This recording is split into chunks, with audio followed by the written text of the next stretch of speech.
people in America have to be a little more patient. Okay, so you say patient, and to be honest, high. that is a word. If we had a word search across a lot of the emails coming in from around the world to the BBC, at least, well, not a majority, but many are saying, be patient. He's only had a year. Mboka was speaking to us live from Nairobi. If you listen to BBC World Service Radio in Africa, you might want to tune into Africa Have Your Say. It's on at the top of the hour in about 10 minutes' time. They'll be discussing whether Barack Obama is still an inspiration to the continent. So do get in touch with them through bbcworldservice.com if you'd like to. Now, there has been a slight rise in approval ratings for Barack Obama over the last week. Some pollsters are putting that down to his handling of the Haiti crisis. Let's speak to Shirlene, who's a Haitian American on the phone from Southwest Florida. We met her when World Have Your Say was broadcasting there last week. Shirlene, how are you doing? Have you managed to get hold of your family and friends? I have. I've heard from my father. He was able to reach me on Sunday, and he said that he was well and actually was not in Port-au-Prince at the time of the earthquake.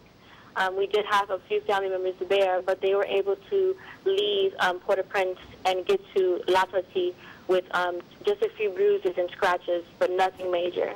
Well, that's fantastic news, because I know anyone listening to our programme last Wednesday would have heard how upset and worried you were. Now, talk to us about President Obama. Have you been impressed with how he's behaved in the last week towards your country? Not necessarily impressed. I have a positive outlook to what he's doing. He's president, so it's expected of him. So what he's doing is not something that I can look at and say he's doing something that's exceptionally great, because it's his job to do it, and what he's doing as his job, I think he's doing a good job with it. NY Oil in New York, many people are praising Barack Obama. Shirlene saying, well, he's doing a good job, but so he should do. Yeah. Well, you know, again, I think that, you know, politics are local. It's a local thing.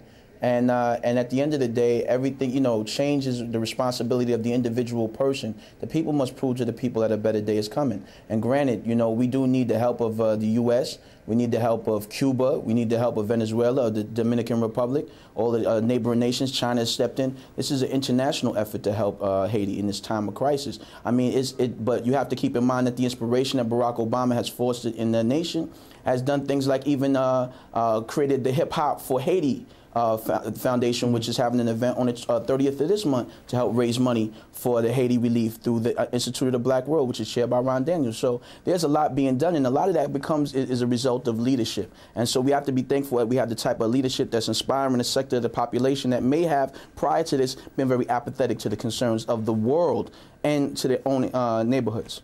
OK, we're not just talking about Barack Obama's first year in office here on BBC World News. We're also talking about it online at worldhaveyoursay.com. Let's go back to Sheetal to see what you've been saying in the last couple of minutes. Mike in Australia says Massachusetts could have been a protest vote against Obama's war policies and fiddling over health policy, but there really is no good reason why the safest Democrat state should fall like this. Uchechukwu in Nigeria says Barack Obama has done well in the area of human rights, but shown little effort in the fight against terror. And Mary blogs, compared to other presidents of the world, he merits the Nobel Prize, and considering the wrongs he has to make right in a year, he is the President of the Year for me. You can carry on the conversation on the blog. Go to worldhaveyoursay.com. OK, let's pull up one more email from Olafemi in Lagos, Ofilami, I apologise, who writes, Obama should be given a lot of credit. He took over leadership at a time when the American economy was and still in the worst recession. Patience and resilience is required for any sustained transformation. And Carol, in Washington, D.C., you've been incredibly critical of President Obama, bearing in mind what he inherited. Hasn't he actually done very well? He has got some policies, if not through Congress, certainly getting to a point of law. And, you know, Wall Street has turned round. There's much more buoyancy in the American economy. Doesn't he deserve some praise for that? I certainly would give him praise for his actions towards Haiti, because we have had an immigration policy that I've long felt was unfair when it came to Haitian refugees. And so I was pleased about his actions there. But as far as much of what he's done since he's been in office, it's not clear that the programs and policies, the stimulus package, how much that's helped Americans save their homes. And he has done things, you know, that favored those same special interests that have always had power.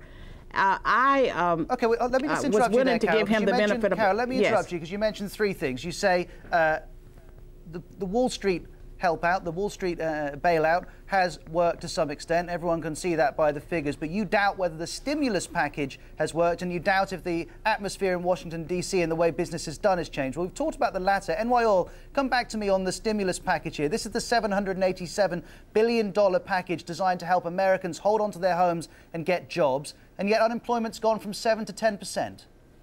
Well, it's a process. You know, the Reformation and the rebuilding of America is a process that is not a sprint. It's a marathon. And I think that, you know, and the usage of the term transparency, like I've heard the term used about 7 times already in the course of this interview. Transparency, transparency. Let me throw out another word. It's called diligence. Doing one's diligence. If one does one's diligence, then one educates themselves on what's going on, and thereby then can access and utilize the transparency that is readily available. We have to be what about the people, issue? and we're not doing that. What about the issue of jobs? Come on, $787 billion is a lot of money, and yet still more Americans are out of work at the end of the first year of Barack Obama's presidency. Because that process, the process doesn't happen overnight. You can infuse the country with billions of dollars, and at the end of the day, the process doesn't happen overnight. You think because he signed something into law that all of a sudden everybody they in the money and they start. I mean, that's just not even realistic. Okay, so you say give Obama time. Carol, I can hear you talking. I'm trying to. It takes a moment just to get your unemployment check. Carol, you come back and respond to what NY's been saying.